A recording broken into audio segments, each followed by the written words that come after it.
Inter Miami will open their first ever MLS season this Sunday against LAFC. When they do so, unless they make a big change between now and then, Rodolfo Pizarro will be their marquee designated player. Alejandro, how confident are you in Rodolfo Pizarro as the guy to lead Inter Miami to success?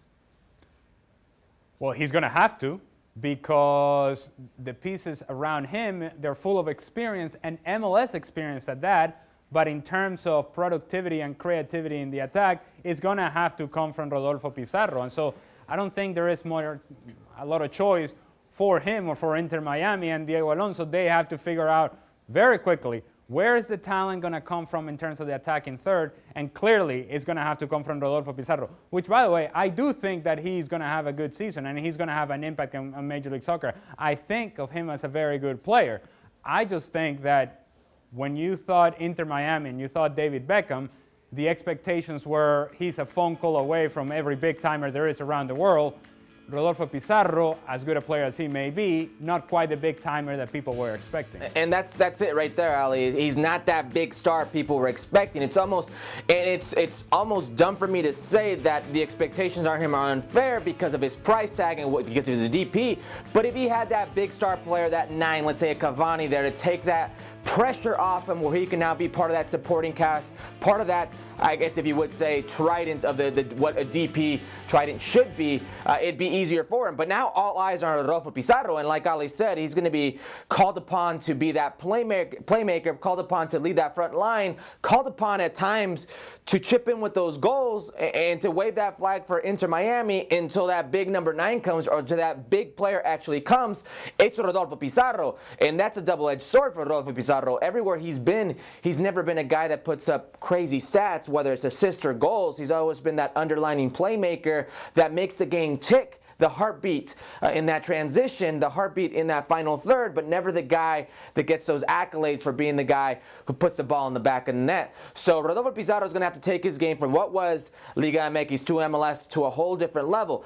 If what people say, and Rodolfo Pizarro is going to be playing against these bad defenders, and I don't think Rodolfo Pizarro thinks they're bad defenders, but Rodolfo Pizarro has to stake claim to who he can be in Major League Soccer, because all that in the past, Liga MX is gone. It's the Rodolfo Pizarro and you. Can he be that playmaker? Can he be that superstar now for Inter Miami?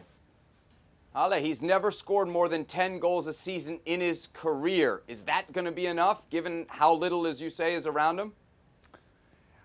Well, if we're in a courtroom, I would say that you're leading me into a certain path when it comes to the answer to this question. I can just tell you that he doesn't have enough in regards of if he's not carrying the load, who's carrying the load? So he's going to have to create for others and create for himself. Now, the other reason I say that you're leading me to a path is because I know, I have it on good knowledge, that you have Rodolfo Pizarro as your flop of the year. And so I can only then maybe assume and suggest that perhaps you're expecting me to say that no, it's not going to be enough, and that Rodolfo Pizarro is not going to be enough for Inter Miami. Correct. Herc, if he's so good, why, when Monterrey needed a goal in the final, did they take him off? Because he's not a 9. You need a goal, you usually go for a 9. And who they put in? It was Vincent Johnson, right? That's a guy who got the call. Or Funes Mori. You go for those players you think could help you out in that final third in the box, because in those dying moments, in those final moments, the creation maybe isn't there. The back line is tighter. It's a lot harder to play within those lines. That's why you see that. But Rodolfo Pizarro, I don't think any one of us that's in this panel could say he's not a good player and he's not a playmaker. His playmaking ability is second to none in Mexico.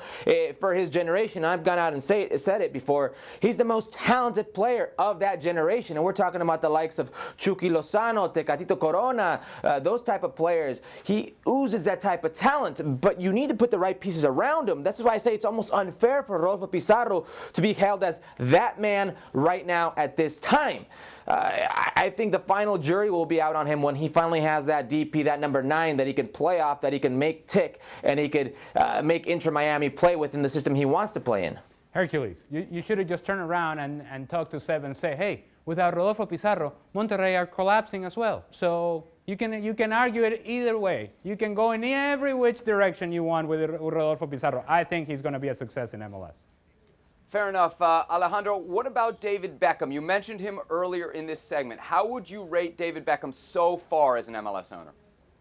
Conservative and calculating, knowing full well what the league and the challenges of the league are, and understanding that in order to build a franchise, in an expansion franchise, you have to have MLS experience, and there have to be guys that have had that MLS experience, and those guys will help you through up until you build the true structure of the club on the field and off the field. Well, thank you very much for watching ESPN on YouTube. For more sports highlights and analysis, be sure to download the ESPN app. And for live streaming, premium content, and let's not forget as well, ESPN FC 7 days a week. Subscribe to ESPN+.